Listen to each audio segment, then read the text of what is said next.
Bienvenidos a La Ventana. Soy Rafael Tirado Rivera y este es mi podcast. Trataremos de darle sentido a las noticias de la semana, hablaremos con datos y miraremos a Puerto Rico y el mundo desde una ventana diferente. Bienvenidos al episodio número 16 de La Ventana. Gracias a todos siempre por la sintonía. Esta semana dialogamos con el licenciado Rafael Cox Salomar sobre el estado de las relaciones políticas entre Puerto Rico y los Estados Unidos. Nos dice que el proyecto de futuro y que se ajusta a la realidad geopolítica actual es la libre asociación. Con él discutimos temas relacionados como la soberanía, la ciudadanía americana y posibles alternativas para el manejo de la deuda, entre otros. Recordemos que el licenciado Rafael Cox Salomar fue candidato a comisionado residente en el 2012, ocasión en la que no fue electo. Le preguntamos también si había cerrado la puerta a aspirar nuevamente a un puesto electivo y me parece que no hemos visto todo sobre la faceta de Cox Salomar como político activo y creo que lo veremos como candidato más pronto que tarde. Ese es mi parecer. Ciertamente capacidad tiene y Puerto Rico necesita gente como él ahora más que nunca. En las próximas semanas tendremos a Mari Narváez de la organización Kilómetro Cero, que es una ONG que impulsa la rendición de cuentas en la policía de Puerto Rico, a la profesora Ingrid Bonilla, catedrática de la Universidad de Puerto Rico de Mayagüez, con quien hablaremos sobre el cambio climático y un estudio que se está realizando en la isla sobre este particular. Y tendremos también a la actriz Cecilia Argüelles, con quien dialogaremos sobre el estado de las artes en Puerto Rico luego del paso del huracán María y sobre el activismo social, entre otros invitados. Recuerda que La Ventana se publica todos los viernes y está disponible a través de tu app favorito para escuchar podcasts tales como Apple Podcasts y Stitcher. Los usuarios de Android pueden ya bajar la aplicación de Google Podcast y suscribirse también. Sígueme a través de las redes sociales para continuar la conversación. Búscame como Rafael Tirado Rivera en Facebook, en Twitter y en Instagram. Y también te puedes suscribir a mi canal de YouTube para que puedas ver todas las entrevistas, como la entrevista en su totalidad al licenciado Rafael Cox Salomar. Por último, te invito también a que sigas y leas mi blog titulado Así las Cosas, que publico todos los martes a través de la plataforma de elnuevodía.com. Ahora los dejo con la entrevista con el licenciado Rafael Cox Salomar. Licenciado Rafael Cox Salomar, bienvenido a La Ventana. Un placer, Rafael, estar aquí contigo, como siempre, un privilegio. Y gracias por recibirnos en su oficina de abogado aquí en Atorrey. Que lo que invito a la gente que vea esta entrevista a través de YouTube para que vea la espectacular vista que tiene. Así es, como tú sabes, yo me desempeño como abogado en Puerto Rico. También soy profesor de Derecho en Washington, D.C., así que me paso entre Puerto Rico y Washington. Atiendo asuntos aquí de asuntos corporativos, asuntos comerciales, y entonces dicto cátedra de Derecho Constitucional en la Facultad de Derecho de la Universidad del Distrito de Columbia, en Washington, D.C. ¿Desde cuándo está la oficina? Pues fíjate, esta oficina es algo relativamente nuevo. La establecí hace menos de un año. Es una oficina en donde me da la posibilidad de atender los asuntos que se me refieren y tener una presencia física en Puerto Rico, porque mucha gente que piensa, está enseñando en Washington, pues se fue, se perdió, ya no tiene nada que ver, se desvinculó totalmente, y es todo lo contrario, ¿no? Esa vinculación que tengo con Puerto Rico se refleja no solamente a través de las columnas que escribo en los periódicos del país, sino también, y las entrevistas que doy, sino también a través de mi quehacer profesional. Qué bueno. Licenciado, yo creo que si nosotros hacemos un grupo focal, cogemos un grupo de personas, probablemente una de las cualidades que van a surgir sobre su persona es que es un intelectual. Cómo este hombre intelectual, este hombre, un autor, hombre de letras, estudioso del derecho, se interesa y entra al mundo de la política. Bueno, de más está decir que en mi familia nunca hubo político y tampoco hubo... Esa es una pregunta que yo siempre le hago a mis invitados. Porque obviamente por mi caso particular, ¿no? Tú vienes del opuesto, ¿no? De las antípodas, ¿no? Del otro extremo. Correcto. Obviamente yo reconozco muchísimo la trayectoria política y profesional de tu padre, Siglo Tirado, a quien yo ya conocía de niño a través de lo que se me hablaba de él en mi familia. Mis tías eran miembros del magisterio. Mi tía mayor, Miriam, fue maestra muchos años en Santa Isabel. Mi abuelo, que fue el principal de la Escuela Pública de Santa Isabel por décadas, Pedro M. Alomar. Y a través de esa tradición, pues se escuchaba el nombre de Siglo Tirado, ¿no? Que eventualmente fue miembro de la Cámara, del Senado, y que todavía está en Guayama. Así que pues... Y todavía llega a sus casos. Así que vicariamente te vine conociendo. Obviamente a tu hermano, fuimos compañeros de partido, estuvimos juntos obviamente en aquella campaña del 2012, y a quien obviamente me vincula una amistad importante y una vinculación muy importante en el tema ideológico. Claro. Porque compartimos una visión sobre el desarrollo de futuro de Puerto Rico. Entonces, hágame esa historia, y háblenos un poco de su trasfondo, ¿no? Su trasfondo especialmente académico. Pues fíjate, yo me interesé por la política más bien por el tema de las ideas. Yo me interesé en la política porque era una herramienta para adelantar los principios y los valores en que yo creo. Yo no había tenido, y en mi familia no hay experiencia, ¿verdad?, en cosas de la política activa. En mi hogar se cultivaba mucho el debate de ideas, la lectura, el pensamiento crítico, y siempre hubo conversación política en mi casa. Siempre estuvo en el tema político, siempre estuvo presente. El tema político siempre estuvo presente, pero no era un modo de vida para mi padre ni mi madre. Mi padre es médico, es cardiólogo. Mi padre realmente es un hombre renacentista, ¿no? Es un médico, pero es un intelectual.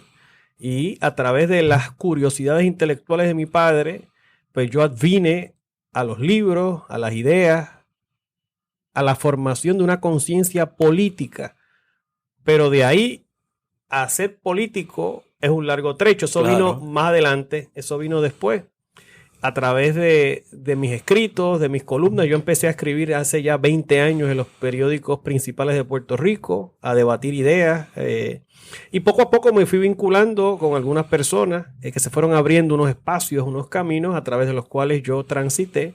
Y fui de ser un intelectual público a convertirme en un candidato a una posición principal en una papeleta por uno de los partidos principalísimos de Puerto Rico, el Partido Popular en específico, y así fue que se fue dando, ¿no?, esa transformación de ser, vamos a ver, un político más de idea, un político de libro, a ser un político de práctica. Y una cosa son los libros y otra cosa es la práctica. Y eso es un ejercicio completamente distinto que toma tiempo, poco a poco ir conociendo, ir desenvolviéndose en esas aguas. Ahora bien, lo que yo le quiero dejar dicho a los jóvenes que están sintonizando este programa, a las generaciones que vienen subiendo, es que la política no es una profesión para uno perpetuarse en esa posición política. La política, y de lo que se trata, es de uno hacer una contribución en un momento histórico definido por un tiempo específico, y uno hace la contribución y uno entonces regresa al mundo del cual uno proviene, porque uno no se puede perpetuar en las posiciones. Y la política no es una profesión que tú puedas estar 30, 40 años. La política es un ejercicio de tiempo limitado para adelantar unas causas y unos principios, pero no es para vivir de la política. Y yo entiendo que esa es una de las diferencias más importantes de criterio que quizás existe entre mi persona y los políticos más tradicionales, ¿no? ¿Por qué? Porque yo siempre entendía que mi contribución a Puerto Rico a través de la política activa debería ser por un tiempo limitado, de tal manera que otras personas también tengan la oportunidad de servir. Y no pretendía, ni he pretendido, ni hubiera pretendido quedarme, ¿verdad?, para siempre en la posición o quedarme. Era simplemente una manera de ayudar por un tiempo definido y uno regresar al quehacer profesional, en el caso mío, pues mi profesión de abogado, la academia, mis escritos y hacer contribuciones desde otras trincheras de lucha. Hay muchas trincheras de lucha. La política es una de esas trincheras de lucha, pero no es la única trinchera de lucha. Está la trinchera de lucha de la academia, por ejemplo. Es una plataforma importante. La trinchera de lucha de la profesión. La trinchera de lucha que uno empuña con la pluma a través de los escritos. Porque después de todo es la palabra escrita la que se queda. Y las palabras se las lleva el viento, ¿verdad? Eso es así. ¿Y usted descartó ya la posibilidad de servirle al país desde una posición electiva? Bueno, al menos en este momento no lo veo como un plan futuro. Obviamente el hombre propone y Dios dispone. Yo soy un hombre joven, cuento gracias a Dios con salud y mientras yo esté vivo, pues haré lo que sea para defender las ideas en que creo. Si en un futuro la alternativa vital para defender esas ideas es a través nuevamente del ruedo político, pues lo consideraré en su momento. Pero por lo pronto, ahora mismo, mientras estamos grabando esta entrevista, y por el futuro inmediatamente previsible, no veo entre mis planes inmediatos una aspiración política. Porque ese mismo grupo focal de que hicimos referencia al principio, probablemente uno le pregunta, oye, ¿quién puede correr para X posición, para el Senado, para la Cámara, por acumulación, para algún otro puesto? Y entonces el nombre de Rafael Cox Salomar siempre es uno que está ahí, que la gente le gustaría verlo. Yo se lo agradezco muchísimo. Obviamente, cuando uno ha aspirado a una posición, uno se queda con el deseo de servir. Obviamente, cuando uno aspira, como yo aspiré, a la segunda posición principal, comisionado residente, y uno le da el corazón, uno le da la entrega que se le da a un esfuerzo tan titánico como ese, en una circunstancia sumamente adversa, pues uno, después de todo ese esfuerzo, después de toda esa gente que te ayudó, que te apoyó, que te respaldó, de ese pueblo extraordinario que te llegó a conocer, pues uno se queda, ¿verdad?, con el deseo de haber servido, ¿verdad?, de haber podido contribuir desde esa posición a adelantar las causas de Puerto Rico, particularmente en una coyuntura tan difícil como la que vive Puerto Rico en este momento. Así que le agradezco muchísimo a aquellos que piensan así. Es natural que yo me sienta atraído, ¿verdad?, a la idea. Y obviamente no se descarta nada, ¿verdad?, de cara al futuro, pero en lo que es en lo inmediato, en el ahora, en el presente, lo que en agosto del 2018. No está en el plan en este momento. ¿Con qué te quedas de tu campaña y de ese proceso que aspiraste? Yo creo que yo, y de hecho lo he pensado en repetidas ocasiones y hecho recientemente, de hecho lo estuve pensando y lo estuve sintiendo más que pensando, y es que es un privilegio extraordinario el que yo tuve de conocer todos los rincones de Puerto Rico desde otra perspectiva. Yo tuve el privilegio de caminar todos los pueblos de la isla. Yo tuve el privilegio de contar con gente que me respaldó en los 78 municipios del país. Yo tuve el privilegio de prevalecer en 5 de los 8 distritos senatoriales de Puerto Rico, incluyendo el distrito de San Juan. Yo tuve el privilegio de obtener sobre 900,000 votos en la elección del 2012. Y eso realmente me llena de satisfacción, me llena de orgullo. Fue una candidatura en poco tiempo, en donde el factor reconocimiento aún no estaba ahí. Mucha gente no sabía quién yo era. Y en ese proceso uno va dándose a conocer, va madurando, vas planteando tus ideas, tus propuestas, vas conociendo una cara distinta del país y una cara distinta de la política. Y te vas curtiendo, te vas fortaleciendo y vas aprendiendo y vas madurando. Yo creo que esa es la ganancia fundamental de aquel proceso del año 2012, ¿no? Una ganancia en términos de experiencia, en términos de profundidad, en términos de madurez. Porque una cosa es cuando tú llegas y nunca has estado, que tienes todas las ideas de los libros y todas las ideas abstractas, las teorías. Y de lo que habías visto anteriormente. De lo que habías visto en otros países, en otros lugares, pero que no has aterrizado al escenario. Y aterrizar en el escenario tan complicado de Puerto Rico y poder comprender la magnitud de nuestros desafíos, me parece a mí que es una de las ganancias más importantes que yo obtuve de la jornada del 2012. Licenciado, me gustaría que usted hiciera un breve repaso antes de entrar en el tema de del que vamos a hablar. Yo creo que hay mucho de qué hablar sobre el estado actual de las relaciones entre Puerto Rico y los Estados Unidos. Un poco sobre su vida académica, dónde usted estudió, dónde se forjó, dónde se desarrolló, para que muchas veces, y además los estudios que usted ha hecho sobre el tema de Puerto Rico y de otras jurisdicciones también.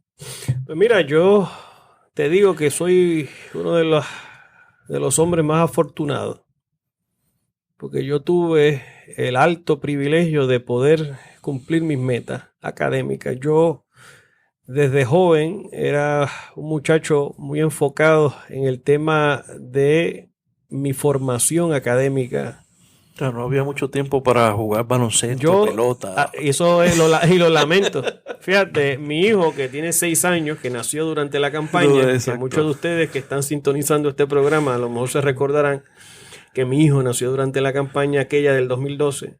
Mi hijo tiene 6 años, está en primer grado. Oye, es un monstruo de esto del soccer, le encanta el soccer. De verdad, qué bueno. Oye, y con esto del mundial se ha vuelto loco y se pasa todos los días jugando y dándole la bola. Y yo digo, caramba, me hubiera gustado haber sido así. Yo no era tanto de darle la bola, yo era más del tema de... Yo estaba muy pendiente a otras cosas en ese momento, geografía y los mapas y demás. Así que yo me enfoqué mucho en eso. Yo tracé mi propio destino. En mi familia era más de la ciencia. Como te dije, mi papá es médico, mi mamá es enfermera. Mi tío es químico orgánico. Así que estábamos más enfocados en la ciencia. Yo rompí con eso. Mi hermano es médico también. Mi cuñado es médico también. Yo rompí un tanto con el tema de la medicina y entonces me fui por el mundo de las humanidades. Yo tuve el privilegio de ir aquí al Colegio San Ignacio de Loyola, el Colegio Jesuita, en donde me expuse por primera vez a temas tan interesantes como la autodisciplina y el pensamiento crítico, la lectura. Yo era un lector muy voraz, leía mucho de historia, de derecho constitucional. Cuando era joven, mi padre a los 15 años me regaló la obra de Trías Monge, por ejemplo. Wow. Yo empecé allí a leer sobre la generación del 40, sobre lo que había sucedido en el proceso que lleva a la aprobación de la Ley 600. Y luego seguí por ese camino, estudié en la Universidad de Cornell. Allí tuve una gran oportunidad, era parte de un programa de honor que me eximieron de los requisitos de bachillerato. Entonces yo tomaba todas las clases que quería, de todas las disciplinas que quería. Y estando en Cornell, finalizando Cornell, recibí una beca del gobierno británico que me financiaron el doctorado en su totalidad, un doctorado en historia que yo hice en la Universidad de Oxford, en Inglaterra. Estuve casi 5 años viviendo en Inglaterra. Esta era la época de Tony Blair y el nuevo laborismo en la tercera vía y Anthony Giddens. Exacto. Y aquel movimiento interesante. Fascinante. De una visión mucho más moderna de la izquierda democrática, de la socialdemocracia. Qué triste la caída. Y el desenlace, sí, sumamente lamentable, ¿no? Y de hecho un país que atraviesa una coyuntura sumamente difícil que uno jamás hubiera esperado que David Cameron y el liderato conservador le hubiera abierto las puertas a un referendo que luego desemboca en la salida de la Unión Europea, con todas las consecuencias negativas que tiene eso para Inglaterra desde el punto de vista comercial, político y de sus relaciones internas con Escocia e Irlanda del Norte. Se lo están replanteando ahora mismo la gente. Así es. Pero eso es harina de otro costal. Entonces, allí en Inglaterra yo escribí una tesis doctoral sobre el fin del Imperio Británico en el Caribe, la descolonización de los británicos en el Caribe. ¿Cómo fue que los británicos en nuestro mundo, en nuestro vecindario caribeño, Barbados, Jamaica, Antigua, Santa Lucía, Dominica, Monserrate, Antigua, ¿no? cómo fue que los británicos atendieron el tema de estatus con respecto a esas jurisdicciones que son nuestras vecinas. Así que esa fue mi tesis doctoral. Ese fue mi primer libro, salió publicado en el año 2009, tanto en Miami como en el Caribe británico, en Inglaterra. Lo publicó Ian Randell Publishers, que es una casa que se especializa en temas del Caribe, y lo prologó el rector de la Universidad de las Indias Occidentales, del University de West Indies. Y luego pues estudié Derecho en la Facultad de Derecho de Harvard, ya habiendo concluido el doctorado, pero inmediatamente después. Es decir, yo fui de high school a bachillerato, doctorado y Derecho de un tirón. O sea que no hubo un no hubo un receso, no hubo un respiro. Así que ya a los 29 años yo había terminado esa jornada académica, revalidé y me quedé en Estados Unidos, en Washington, trabajando como abogado en varios bufetes privados, atendiendo temas de arbitraje internacional, temas de derecho internacional, representando estados soberanos en disputas sobre inversión ante el Banco Mundial. Ese fue el fuerte de mi práctica, ¿verdad? De mi experiencia como abogado privado. Andando el tiempo, yo regreso a Puerto Rico porque quería servir a través de la política. Asumo la candidatura de comisionado residente y luego de la elección, pues entonces asumo una posición de profesor de Derecho en Washington y al mismo tiempo desarrollo conferencias y consultorías y representaciones de clientes ya en el mundo privado, en el mundo de la abogacía. Así que eso a grandes rasgos ha sido, ¿verdad?, mi trayectoria académica, profesional, pero muy satisfecho porque se han cumplido las metas. Se ha podido hacer aquello que yo soñé. Y de eso se trata, ¿no? Poco a poco, a los jóvenes que me están escuchando, y poco a poco ir cumpliendo tus sueños, cumpliendo tus metas con disciplina, con esfuerzo, con trabajo, ¿no? Encomendándose a Dios siempre, ¿no? Y echando para adelante. Y ese perfil de usted, por eso una de las razones por la cual quise invitarlo para el podcast, ya que muchas veces dentro del Partido Popular la discusión de estatus y la discusión misma del futuro del Partido Popular se centra en 2 semanas al año, que son las 2 semanas de la asamblea o del aniversario de Lela y del Partido Popular. Así es. Denos un panorama a noviembre del 2018, un vistazo general de las relaciones, del estado de las relaciones entre Puerto Rico y los Estados Unidos. Mira, nosotros en este momento, en agosto del 2018, estamos como estábamos bajo la ley Jones. Aquí, en este momento, estamos en una condición de indefensión jurídica ante el Congreso de los Estados Unidos. Se está dando lo que nunca pensamos que se iba a dar, que es que un tribunal federal haya resuelto que a nosotros nos aplican los poderes plenarios que emanan de la cláusula territorial, que una junta nombrada por el Congreso sin nuestro consentimiento toma decisiones que van por encima de las decisiones del gobierno local, una junta que hace nombramientos importantes de funcionarios con poderes ejecutivos y cuasi legislativos, una junta que inclusive ha intentado en varias ocasiones de hacer nombramientos por encima de los del gobernador. En otras palabras, estamos nuevamente ante el escenario que enfrentábamos durante la ley Jones e inclusive la ley Foraker. La única diferencia es que bajo la ley Foraker no había Senado localmente elegido y lo que había era un consejo ejecutivo. Bajo la ley Jones se crea el Senado electo. Y hoy día hay un Senado, pero ese Senado que hoy día es un Senado de mentiras y una Cámara de mentiras. Y hay una Junta que va por encima del gobernador, la Cámara y el Senado. Y un tribunal federal que toma todas las determinaciones porque el Tribunal Supremo de Puerto Rico, que es nuestro tribunal de más alta apelación, está fuera del juego, está fuera del escenario. Y solamente lo van a utilizar cuando haga falta contestar por medio de vía de pregunta certificada, algún tipo de pregunta, asunto que tenga que ver con derecho puertorriqueño, si le da la gana al Tribunal Federal que tenga jurisdicción sobre el asunto de Puerto Rico. Eso es parte de.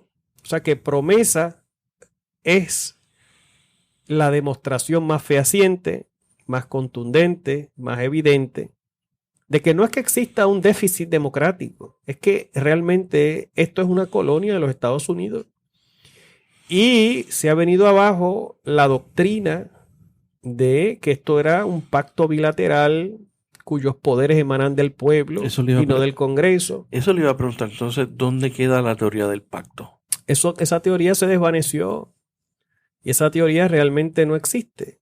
No tiene ningún tipo de adeptos en Washington, no tiene respaldo alguno, ni en las ramas políticas, ni tampoco en la rama judicial federal. Y eso es importante que se atienda y que se comprenda. La teoría del pacto, que surge a raíz de la aprobación de la Ley 600, que comienza a tener vigencia en función de la frase preposicional "in the nature of a compact", que aparece en la Ley 600 y que luego la resolución conjunta 447 reproduce sin "in the nature of", lo pone "of the compact".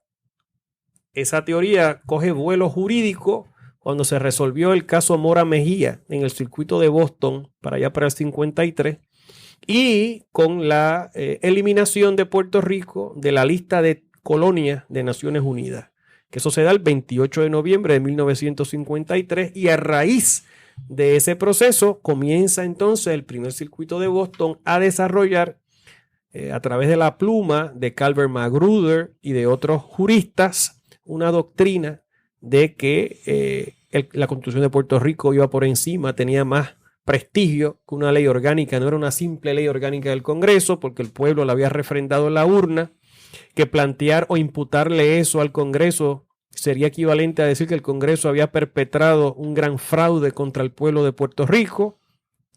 Y así por el estilo se empieza a desarrollar la tesis de que sí estábamos bajo la cláusula territorial, pero que no nos aplicaban los poderes plenarios de la cláusula territorial porque el Congreso, al entrar en este pacto con Puerto Rico, nos había delegado a perpetuidad una capacidad de gobierno propio que iba a ser imposible quitarnos a los puertorriqueños y que no podía haber cambios sustanciales a esa relación sin el consentimiento de los puertorriqueños. Esa era la tesis, esa era la doctrina.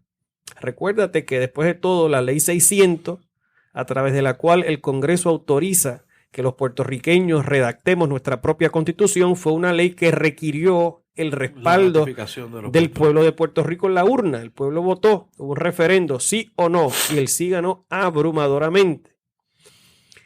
Así que toda esa tesis, esa doctrina que había, ¿no?, que luego, inclusive en algunos momentos históricos, Justicia Federal refrendó, como por ejemplo en el año 59, durante los procesos del proyecto Felnoff-Murray, que Justicia Federal sacó una opinión jurídica haciendo el planteamiento de que estos pactos de consentimiento mutuo tenían espacio dentro del escenario constitucional americano.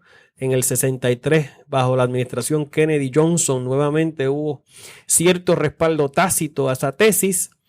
Inclusive en el 75, el Departamento de Justicia de Jerry Ford, del presidente Ford, le dio cierto respaldo con algunos matices a esa posibilidad.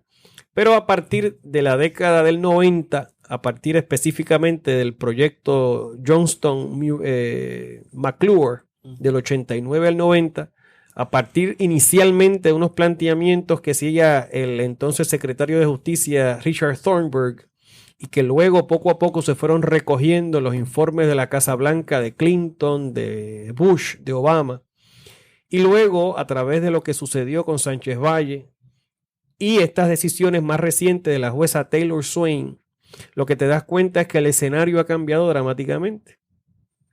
Que no existe un ambiente en Washington en este momento ni para un respaldo a la estadidad, ni tampoco para respaldar una relación que esté cimentada en un pacto bilateral de consentimiento mutuo entre Puerto Rico y los Estados Unidos. ¿Y ese cambio es un cambio circunstancial o es uno coyuntural?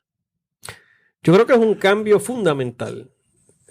Que es un cambio que de alguna manera refleja una realidad geopolítica. Fíjate que el derecho es reaccionario. El derecho siempre refleja de forma tardía los cambios políticos que se suscitan. El derecho nunca va a ser revolucionario, en otras palabras. Desde el punto de vista geopolítico, luego del fin de la Guerra Fría y la desmilitarización de Puerto Rico, la salida de la Marina y el cambio de paradigma con la tecnología y las nuevas formas de hacer la guerra. Antes de entrar a eso, que ese cambio no se da en el vacío, ni porque un día Estados Unidos se levantó y dijo que no iba a bombardear a Vieques o que iban a dejarnos las tierras, es porque el panorama estratégico a nivel geopolítico mundial se movió hacia Oriente. No, y además de eso, la manera de hacer guerra. O sea, yo te puedo mandar ahora un drone de esto. Mira lo que pasó con Maduro en Venezuela. Claro. Y atender el asunto, o como ha hecho Estados Unidos en Siria, sin tener que desplegar una flota de la Marina y ni tener que tener una base en el Caribe. Claro, que la última vez que se utilizó el tipo de combate que se practicaba allí fue en Normandía. Imagínate tú. Hace ya 70 y tantos años. Claro que son unos cambios de la realidad geopolítica. Ese cambio geopolítico, fin de la Guerra Fría, cambios en política con respecto a la América Latina, porque fíjate que la negociación que desemboca en NAFTA, que es el Tratado de Libre Comercio entre México, Canadá y Estados Unidos, eso coincide con el derribo del muro de Berlín y coincide con las conversaciones que había en ese momento del estatus de Puerto Rico de 89 al 91.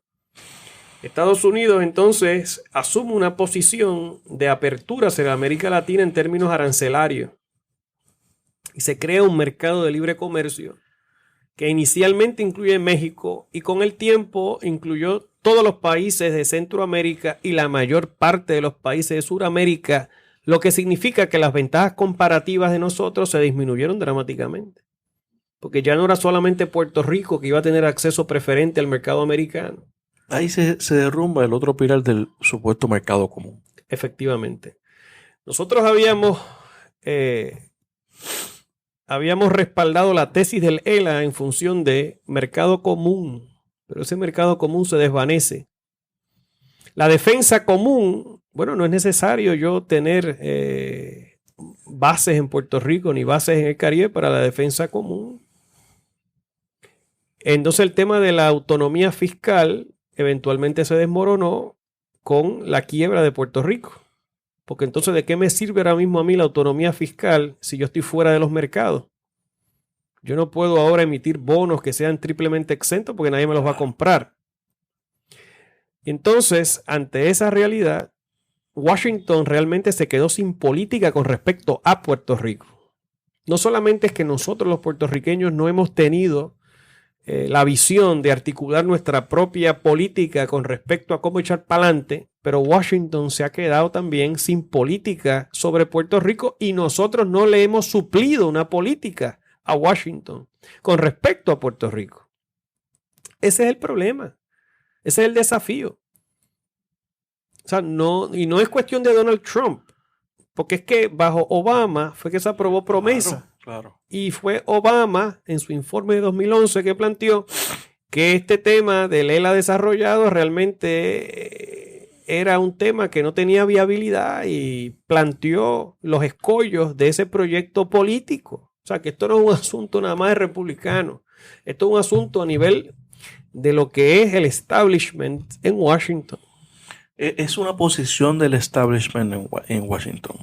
O sea, porque mi pregunta va, ¿quién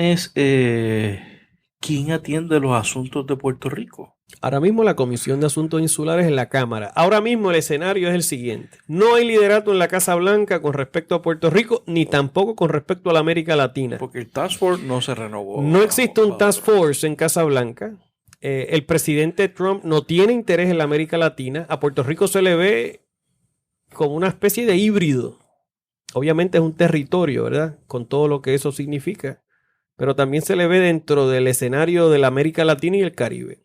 Trump ni fue a la cumbre iberoamericana, ni le interesó ningún tipo de relación importante en la América Latina ni en el Caribe. Y realmente ni hablar del tema de Puerto Rico. Así que en Casablanca no existe el liderato. El liderato en este momento, para bien o para mal, viene de la Cámara, específicamente Rob Bishop y la Comisión de Asuntos Insulares. Pero la composición de esa comisión va a cambiar en enero, porque todos los indicios apuntan a que va a haber un cambio político en la Cámara Federal y que muy posiblemente el congresista Grijalva va a ser el próximo presidente de la Comisión de Asuntos Insulares. Eso uno podría presumir que podría desembocar en unos cambios. Quizás haya unas aperturas, quizás haya una flexibilidad, quizás haya una voluntad de diálogo, quizás haya un escenario distinto en el cual se pueda atender de forma más mesurada el tema de nuestro desarrollo económico. En el Senado, por otra parte, Puerto Rico sí tiene aliados importantes, lo que pasa es que no ha sabido utilizarlo de forma efectiva. Elizabeth Warren, por ejemplo, la senadora de Massachusetts, que fue profesora de Derecho en Harvard cuando yo empezaba. Es profesora suya, ¿verdad? Fue la que me dio la orientación, me recuerdo yo, al comienzo, pero luego ella siguió otros derroteros. Ahora se perfila como una posible precandidata presidencial, pero ella está en el Congreso radicando un proyecto que tendría un efecto muy positivo sobre la deuda de Puerto Rico, que básicamente para efectos prácticos eliminaría la deuda de Puerto Rico y atiende de una manera muy justa los reclamos de los puertorriqueños. Pues eso es una aliada importante que tenemos nosotros ahí y que debemos de cultivar esa relación, y así existen otros senadores, inclusive algunos que no son demócratas, que son republicanos, que muy bien podrían de alguna forma ejercer cierto liderato con respecto a la articulación de una política sobre Puerto Rico. Pero los puertorriqueños lo que tenemos que darnos cuenta es que por más buena gente que sean algunos de estos americanos, ellos lo que están pendientes es al bienestar de ellos. Claro. Porque para eso fue que los eligieron a ellos. Los que tienen que estar pendientes al bienestar nuestro somos nosotros. Y nosotros no le hemos suplido una política a Washington con respecto a qué hacer con Puerto Rico. Ahora bien, específicamente con respecto al Partido Popular, el Partido Popular tampoco le ha suplido a Washington una política, porque si seguimos hablando de lo mismo, pacto bilateral de consentimiento mutuo, de unión permanente, allá nadie entiende eso. Ese concepto está muerto. Esos son conceptos fosilizados, son unos fósiles que realmente no tienen ningún tipo de respaldo en Washington. Es que nadie entiende ese lenguaje. Ese lenguaje es un lenguaje que no se entiende, que no vas a poder tener una respuesta porque la gente no sabe de qué tú estás hablando. Entonces, en la medida en que el Partido Popular no le supla a Washington un modelo, pues entonces lo que estamos haciendo es, estamos creando mayor confusión en lugar de esclarecer el escenario. Y ante esa realidad de promesa... Perdóname, Rafa. Sí. Porque si nosotros no suplimos, y esto es bien importante porque quiero que los jóvenes, la gente que está sintonizando, en la medida en que los populares no le suplen un proyecto a Washington que haga sentido y que sea consistente con el momento geopolítico que vive Washington, y en la medida en que en Washington piensen que el Partido Popular está muerto, que no está supliendo nada, pues ¿qué es lo que van a pensar en Washington? Bueno, pues esta gente todos quieren la estadidad. La única alternativa entonces es la estadidad, porque la independencia 2 o 3 nada más la quieren.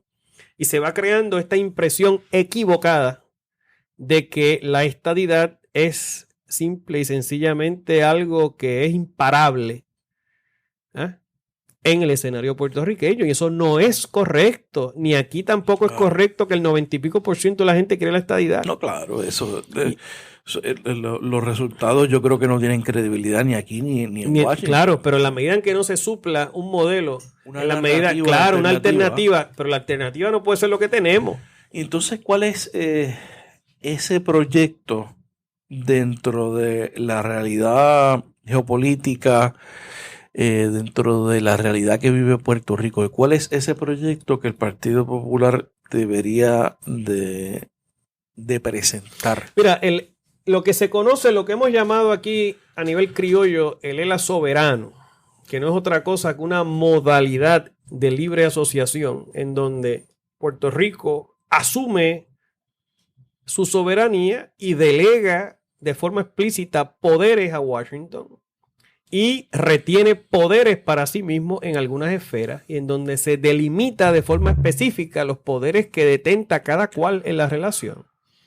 Y se atiende de una manera madura el tema de la ciudadanía americana y en donde se atiende de una forma madura el tema de nuestro desarrollo económico y nuestra competitividad y se le da al país entonces la oportunidad de tomar en el ejercicio de su derecho a la autodeterminación su propia decisión.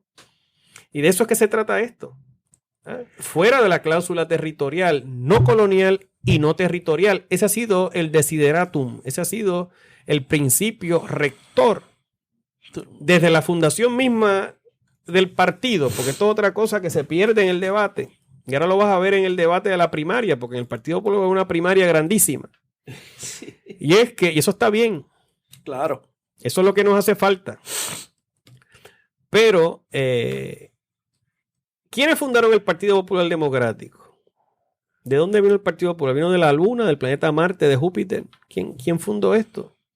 Oye, esto lo fundó un grupo de gente que tenía en su corazón unas ideas bien puertorriqueñistas del desarrollo del estatus. Esto lo fundó gente que estaba en el Partido Liberal, un partido que asumió la independencia como su credo en 1930, de gente que entendían que el país tenía que moverse hacia la soberanía y de gente que entendía que la colonia Monda y Lironda era no solamente indigna, pero que estaba explotando a la civilización puertorriqueña y que nos iba a acabar destruyendo. Y esa gente funda el Partido Popular Democrático. Ese Partido Popular Democrático tuvo que afrontar una coyuntura sumamente difícil y tuvo que saber leer los tiempos geopolíticos.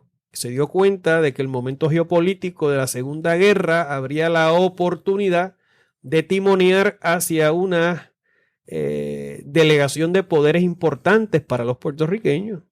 Claro que no se puede negar que la fundación de Lela fue importante en términos hasta de gobierno propio, por lo menos en el periodo hasta promesa, ¿no? Desde luego. Y se le delega, pero que lo importante de esto, Rafa, ilustra el punto que yo estaba haciendo hace unos minutos.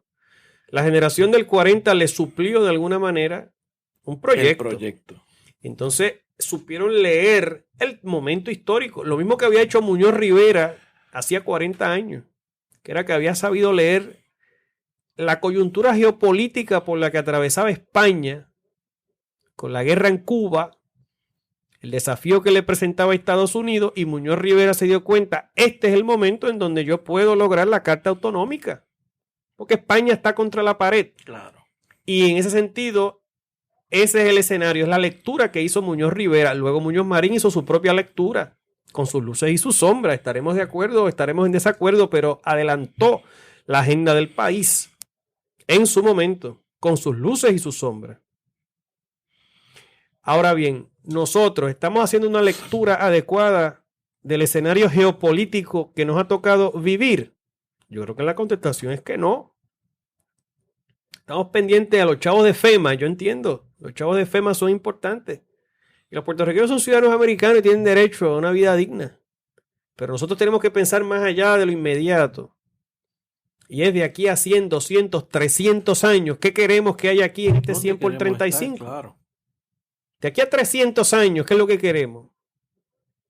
Que nos sigan ninguneando, que nos sigan dominando, que nos sigan diciendo lo que tenemos que hacer, que se destruya nuestra civilización, nuestra cultura, nuestro idioma, nuestras señas de identidad, o queremos aquí nosotros ser un pueblo adulto con los pantalones largos dispuestos a tomar determinaciones puertorriqueñas para atender los problemas puertorriqueños. ¿Eso no atiende el voto presidencial? Para nada. El voto presidencial, plantear el voto presidencial en esta coyuntura es mentirle a los puertorriqueños. ¿Qué es lo que hace falta para que haya voto presidencial? Una enmienda a la Constitución. ¿Qué se requiere para una enmienda a la Constitución de Estados Unidos? 2/3 partes de Cámara y Senado y 3/4 partes de las legislaturas estatales, que es 37 legislaturas estatales de las 50 que existen. En 220 años, ¿cuántas enmiendas ha habido a la Constitución americana? 27. ¿Acaso es posible entonces plantear un voto presidencial a través de una enmienda a la Constitución americana?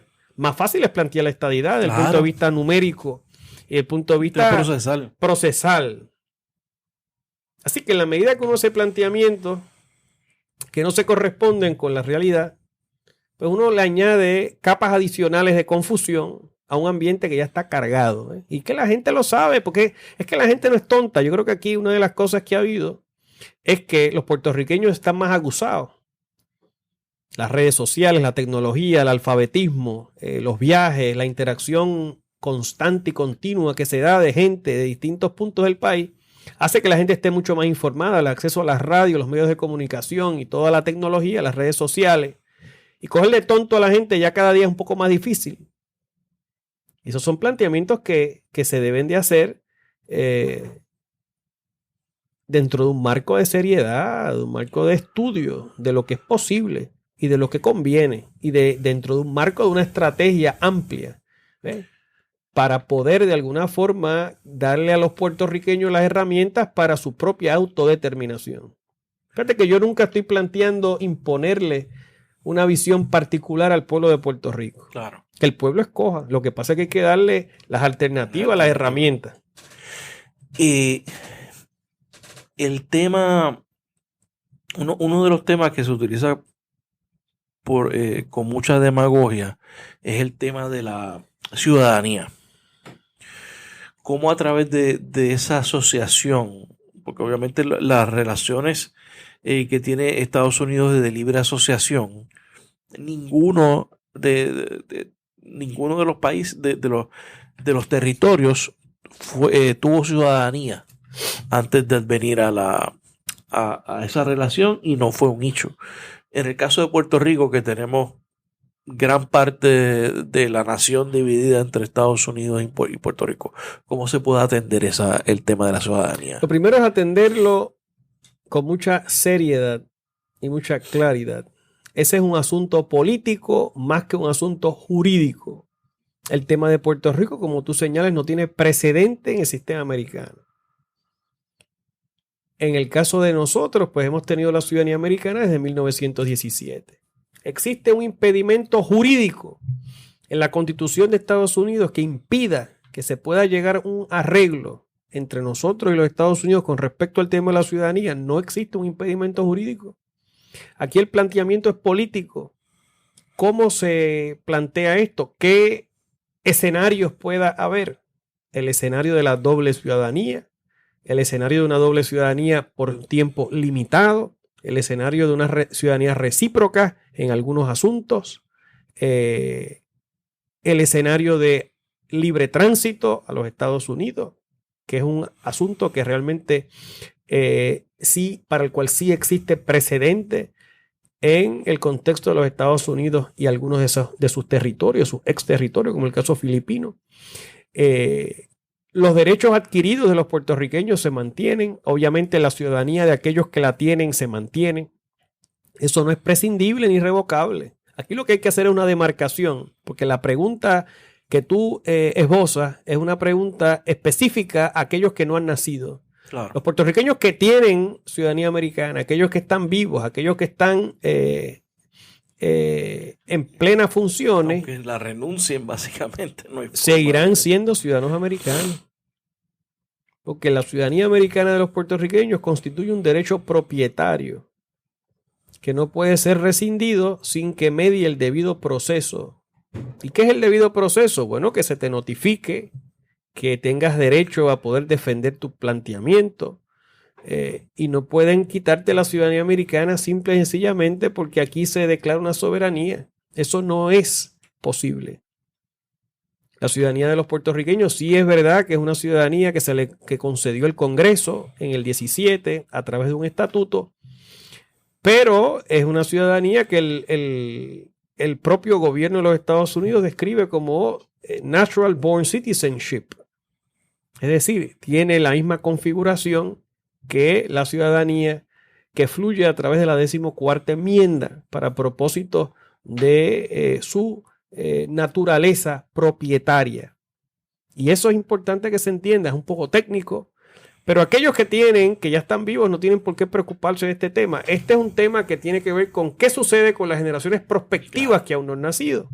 Y ese es un tema que a mí me parece que es de estirpe política, no jurídica, y que se puede atender de una forma razonable, de una forma justa, que atienda los intereses de Puerto Rico y los Estados Unidos. Tú, al inicio de la entrevista, hiciste alusión a otras jurisdicciones que han atravesado, ¿verdad?, por situaciones parecidas. Exacto. Y en el Caribe, por ejemplo, en el caso específico de lo que son los territorios holandeses, que son Curazao, que son Bonaire, San Martín, San Eustaquio, pues allí hay una doble ciudadanía. Ciudadanía del territorio específico, ciudadanía holandesa, por consiguiente europea. Y el tema de la doble ciudadanía no es un tema. El tema de ellos es otro. El tema de ellos es política monetaria. Tienen autonomía también con respecto a política monetaria. Tienen autonomía con respecto a la suscripción de tratados. Tienen autonomía con respecto a asuntos que tienen que ver con la aplicabilidad de estatutos que se aprueban en Holanda, que no son de aplicabilidad en el Caribe holandés. Y esos son los asuntos, el asunto de la deuda, el tema fiscal. Ese es otro de los asuntos. ¿Cómo se maneja la deuda en estos territorios? Porque yo sé que hay unos acuerdos entre Holanda, me parece. Eso es correcto. En el caso holandés, en el año 2010 hubo una renegociación de la deuda de Curazao en específico. Curazao tenía una deuda en función de Producto Bruto Interno relativamente alta. Okay. Se renegocia esa deuda con Holanda. Holanda asumió 2/3 partes de esa deuda a cambio de imponer unas reglas de juego nuevas con respecto a la emisión de deuda por parte de Curazao. Curazao tiene su propia moneda, el guilder, no tiene el euro. Y entonces, al mismo tiempo, se renegoció esa deuda. En otras palabras, Curazao asume la titularidad de cerca de 1/3 parte de esa deuda. Holanda asumió el resto como suyo. Hubo unas garantías de parte del gobierno holandés. A cambio de eso se impone unos controles con respecto a la proporción de deuda y de crecimiento económico que tiene que ver antes de que se apruebe una emisión de bonos. Y hubo unos cambios políticos. Curazao se convirtió entonces en igualdad de condiciones a Aruba como estatus aparte dentro del reino holandés. Y entonces San Martín también hizo lo propio, tiene más autonomía ahora de la que tenía antes, desde 1954. Así que hubo un cambio interesante en el Caribe holandés que no se detuvo simplemente por el tema de miedo, el tema de miedo al tema ciudadanía, sino que se discutieron estos temas y se llegaron a unos entendidos políticos en el Caribe holandés y que fueron refrendados en Ámsterdam. O sea que no tiene por qué el caso nuestro ser distinto. Claro, porque es que a veces nosotros nos meteremos en la cabeza de que Puerto Rico tiene una disfunción inherente a nuestra condición y incrustada en nuestro DNA de que no podemos hacer nada. O sea, y me parece que es la locura. Entonces, pues, por ejemplo, hay uno de los analistas cuyo nombre no habrá de ser revelado. No lo revelaremos, que dice que el problema de la libre asociación, por ejemplo, es que Trump se quiere salir de la OTAN y se salió del TPP, y entonces pues se podría también salir unilateralmente en el caso de Puerto Rico si tuviera esa relación. ¿Qué uno le contesta a eso? Bueno, también puede venir un cometa mañana, ¿no? Y darle un cantazo al planeta Tierra. O sea, cualquier cosa puede pasar, pero el camino de los pueblos, el destino de los pueblos no se puede detener por imponderable. Obviamente, Estados Unidos mañana puede disponer del territorio que lo puede hacer hoy, como quiera. Y pues en ese sentido, pues es una realidad constitucional. Son realidades jurídicas, pero estos son temas políticos. Entonces, hay una dimensión política que es la que hay que entender bien para tener, ¿verdad?, una postura mucho más razonable de estas cosas. Pero de que Estados Unidos hoy día puede disponer de este territorio, lo puede hacer. No hay que esperar llegar a la libre asociación o esperar llegar al territorio incorporado, que es hacia donde nos quiere conducir Jennifer, para que Estados Unidos disponga del territorio. Estados Unidos puede disponer del territorio ahora mismo si quisiera. La estadidad ha tomado tracción en los últimos años. Para nada. En Washington. Para nada. Y es una de las cosas más irónicas. Y a veces uno, ¿verdad? Oye, ¿cómo tú explicas que con toda la penetración de Estados Unidos de 120 años, aquí seguimos hablando español, como siempre, seguimos con nuestra propia idiosincrasia de pueblo? Como las navidades. Seguimos con casi toda, claro, ha habido una influencia americana como ha habido en toda la América Latina. Porque tú vas a la América Latina y la gente ve el cable TV y ve esto y ve lo otro, pero siguen siendo lo que siempre han sido. Y en el caso nuestro es igual. Y si tú haces un análisis, desde que Barbosa fundó el Partido Republicano en 1899 y las proclamas aquella de Barbosa y luego Martínez Nadal, Bolívar Pagán, el propio Santiago Iglesias Pantín, que fue comisionado socialista republicano durante los 30, y se radicaron proyectos en el Congreso para el tema de la estadidad. Y luego Miguel Ángel García Méndez, don Luis Aferré, el propio Carlos Romero, Pedro Rosselló y todos estos procesos. Es muy poco lo que la estadidad realmente ha avanzado en el escenario americano. Muy poco. Y se debe a muchos factores. ¿Cuáles son esos factores? Uno de los factores principales es que a nosotros se nos percibe como una nación distinta. Y se reconoce que sociológicamente constituimos una nación distinta a la americana, yo entiendo. Número 2, está el tema del idioma, que eso añade a la percepción de que somos de alguna manera la otredad, lo otro, lo distinto, diferente. Yo entiendo también que el liderato político estadista no ha tenido gran acceso, porque se les percibe como que son buscones. Como que ellos realmente no están buscando la estadidad porque quieran de alguna manera emular los principios de Hamilton o Jefferson, o porque sean conocedores de nada de eso. A ellos lo que les importa son los chavos, porque ellos mismos dicen que la estadidad es para los pobres. No es el patriotismo de Correcto. la tichera con la bandera americana. Exactamente. Solamente. De hecho, son los más desconocedores por lo general de la historia de los Estados Unidos, de Lincoln y de todo lo que tiene que ver con el desarrollo de aquella nación. Y yo entiendo que no se han ganado el respeto de esas clases importantes, el establishment en Washington, además de que se percibe que sería un estado demócrata, con lo cual los republicanos realmente tendrían grandes problemas, ¿no? Y el tema de que está Washington DC en el camino, que lleva décadas pidiendo la estadidad, que ya paga impuestos federales, que vota por el presidente, que tiene 97% de su población respaldando esto. Claro, son 600,000 personas, claro. Nosotros somos casi 4.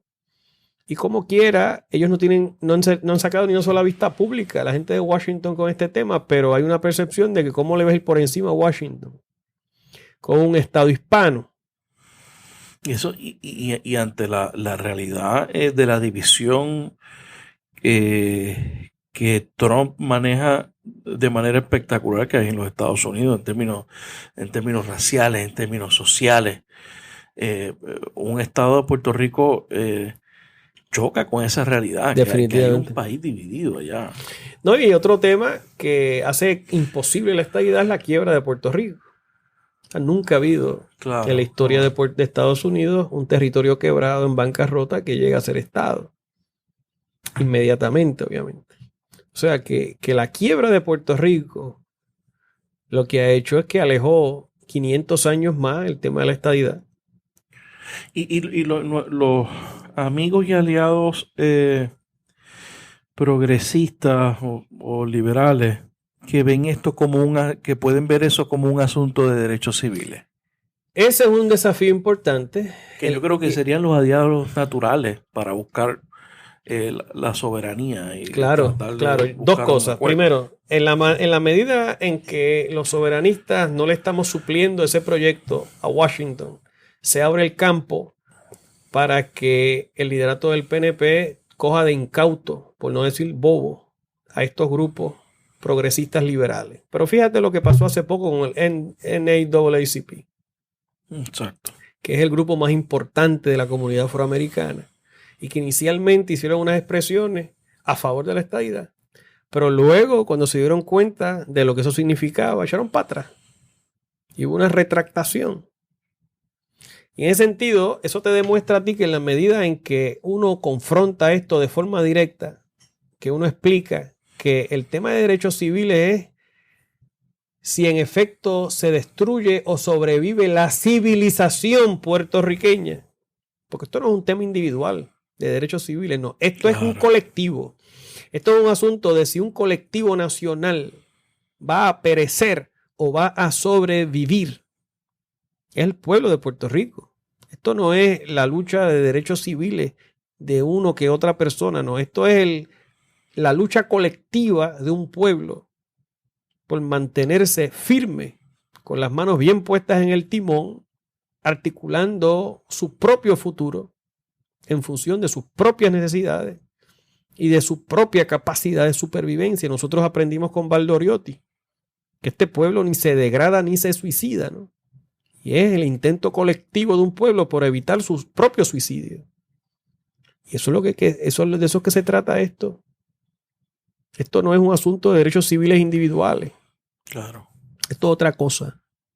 Porque nosotros no estamos aquí buscando integrarnos a los Estados Unidos, como otros grupos han intentado históricamente. Nosotros estamos aquí tratando de conformar nuestra propia nación conforme nuestras propias reglas y nuestra propia cultura y nuestra propia identidad y nuestro propio idioma y nuestra propia forma de ver el mundo y la vida. Y resistiendo. El embate de siglos de coloniaje que no comenzaron con la firma del Tratado de París, que comenzaron con la llegada de Colón en 1493. Claro. Claro. Por último, otra de los mitos es que es una forma de independencia la libre asociación, de que es un tipo de independencia, de que por lo tanto no tendría el respaldo de la gente. Eso es las Naciones Unidas lo ven como una... no es ninguna modalidad de independencia en ningún sitio. Es un estatus propio. Que es distinto, obviamente, a la independencia, porque la independencia es el ejercicio absoluto, sin ningún tipo de reservas y delegaciones de tu poder soberano. La libre asociación es otra cosa. Es un modelo distinto, ¿verdad? Porque si fuera lo mismo, pues los amigos independentistas estuvieran también respaldando la libre asociación, ¿verdad? Claro. Pero es un modelo distinto y las propias resoluciones pertinentes de Naciones Unidas, fíjate que no tratan los conceptos, lo tratan como conceptos distintos, ¿no? La anexión, la libre asociación y la independencia son los modelos. Claro. ¿De qué se habla?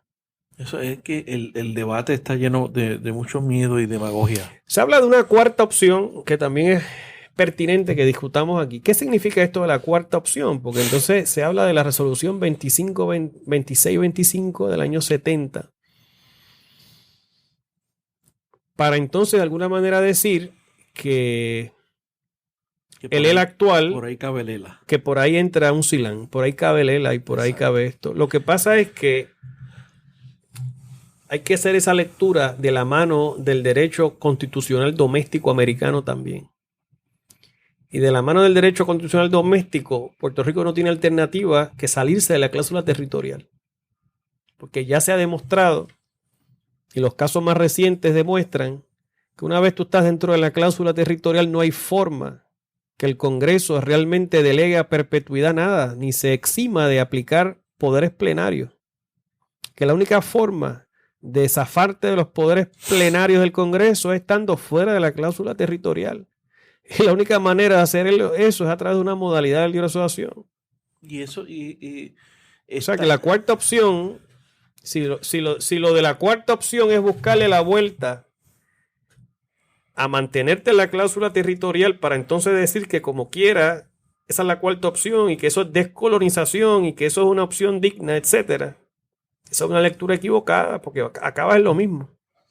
Claro, porque por ahí también entonces viene la teoría de que se puede mejorar la relación, de que tal vez una de las mejoras que siempre se plantea es votar por las leyes federales que se pueden aplicar. Pero mira, a Puerto que del Rico. 59 hemos planteado eso. Se planteó en el 59, proyecto de Fernández Murray. Muñoz mandó a engavetar el proyecto en mayo del 60 porque había problemas en el Congreso y en algunas agencias federales. Esto es la época de Eisenhower. Luego en el 62 se planteó eso con el proyecto Aspinall, pero ese proyecto no tuvo éxito y ese proyecto se aguó.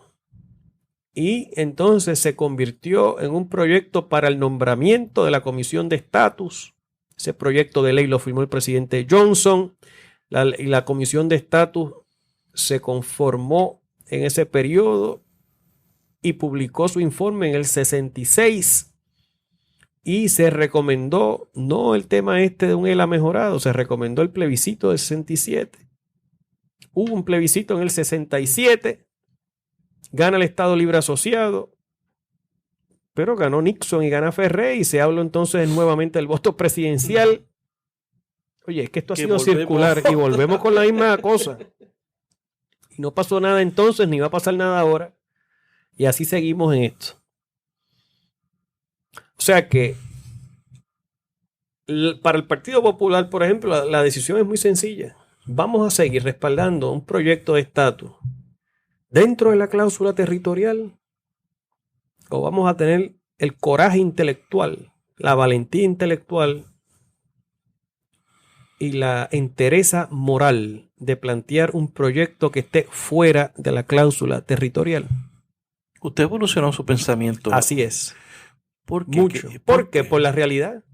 Porque no es posible el crecimiento del ELA dentro de la cláusula territorial, porque no es posible el pacto bilateral de consentimiento mutuo dentro de la estructura federal, porque hemos intentado en múltiples ocasiones transitar ese camino y nunca lo hemos logrado, porque realmente no están dadas las condiciones para la evolución de Puerto Rico conforme ese camino. ¿Y qué voy a hacer? ¿Quedarme de brazos cruzados o buscar otras alternativas? No fue Einstein el que dijo que si usted sigue haciendo lo mismo, va a seguir esperando básicamente llegando al mismo resultado. No se supone que nosotros como entes pensantes estemos abiertos a nuevas cosas y nuevas perspectivas. Oye, ¿acaso Gandhi no cambió su postura con respecto al tema de la independencia para la India?